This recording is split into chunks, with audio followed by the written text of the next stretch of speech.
যুক্তরাজ্য সফর করছেন ভারতের পররাষ্ট্রমন্ত্রী এস জয়শঙ্কর। সরকারি সফরে ব্রিটেনের পররাষ্ট্রমন্ত্রী ডেভিড ল্যামি ও এস জয়শঙ্করের একটি বৈঠক হয়েছে। বৈঠকে দুই পররাষ্ট্রমন্ত্রী দ্বিপাক্ষিক সম্পর্ক, ইউক্রেনের বর্তমান পরিস্থিতি নিয়ে আলোচনা করেছেন। তবে সবচেয়ে গুরুত্বপূর্ণ বিষয় হল সেখানে তারা বাংলাদেশ বিষয়েও আলোচনা করেন। গত বৃহস্পতিবার এ বিষয়ে একটি প্রতিবেদন প্রকাশ করেছে ভারতীয় সংবাদ মাধ্যম দ্য হিন্দু।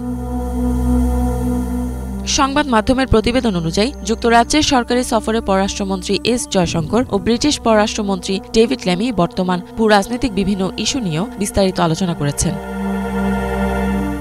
বৈঠকের বিষয়ে সোশ্যাল মিডিয়া প্ল্যাটফর্ম এক্সে এস জয়শঙ্কর জানান, তারা দ্বিপাক্ষিক সম্পর্কের সব দিক নিয়ে বিস্তারিত আলোচনা করেছেন, বিশেষ করে কৌশলগত সমন্বয়, রাজনৈতিক সহযোগিতা, বাণিজ্যিক চুক্তি, শিক্ষা, প্রযুক্তি, গতিশীলতা ও দুই দেশের জনগণের বিনিময়ের উপর আলোকপাত করেছেন। তার মতে এতে দুই দেশের সম্পর্ক আরও শক্তিশালী করার সুযোগ তৈরি হবে।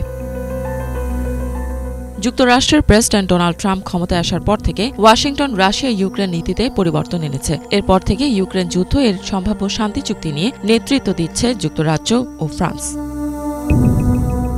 সোশ্যাল মিডিয়ায় প্রকাশিত ওই পোস্টে ভারতীয় পররাষ্ট্রমন্ত্রী আরও বলেন, তারা ইউক্রেন পরিস্থিতি, পশ্চিম এশিয়া, বাংলাদেশ, কমনওয়েলথ সহ বিভিন্ন আঞ্চলিক ও বৈশ্বিক ইস্যু নিয়ে আলোচনা করেছেন। তিনি বলেন, অনিশ্চিত ও অস্থির বিশ্বে ভারত ও যুক্তরাজ্য তাদের স্থিতিশীলতা এবং সমৃদ্ধির দিকে অবদান রাখছে। তবে জয়শঙ্কর বিস্তারিতভাবে ব্যাখ্যা করেননি বাংলাদেশ সম্পর্কে তারা ঠিক কী ধরনের আলোচনা করেছেন।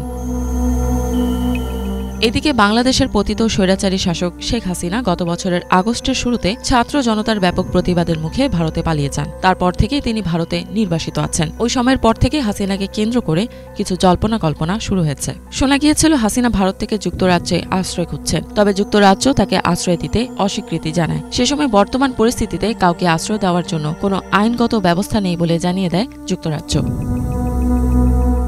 হাসিনার ক্ষমতাচ্যুতি ও দেশ ছেড়ে পলায়নের পর তার পরিবারের সদস্যসহ অনেকের বিরুদ্ধেই নানা অভিযোগ বের হয়ে আসছে। তাদের বিরুদ্ধে দুর্নীতি বিরোধী তদন্ত চলমান রয়েছে। দুর্নীতিতে ব্যাপক সম্পৃক্ততা দেখা গিয়েছে স্বৈরাচারী হাসিনার ভাগ্নি ব্রিটিশ লেবার এমপি টিউলিপ সিদ্দিকের বিরুদ্ধেও। বাংলাদেশে দুর্নীতির তদন্তে নাম আসার পর গত জানুয়ারিতে টিউলিপ সিদ্দিক ব্রিটেনের দুর্নীতি বিরোধী মন্ত্রী পদ থেকে পদত্যাগ করতে বাধ্য হন। তিনি ব্রিটেনের ক্ষমতাসীন লেবার পার্টির একজন মন্ত্রী ছিলেন। পদত্যাগের আগে তিনি অর্থ মন্ত্রণালয়ের ইকোনমিক সেক্রেটারি ও সিটি মিনিস্টার হিসেবে দায়িত্ব পালন করছিলেন। তার দায়িত্ব ছিল যুক্তরাজ্যের আর্থিক খাতের ভেতরের দুর্নীতি নিয়ন্ত্রণ করা।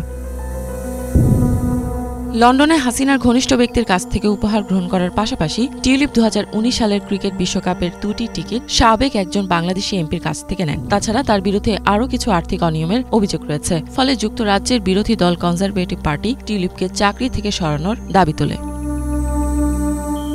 ইফাত জাহান, বাংলাভিশন।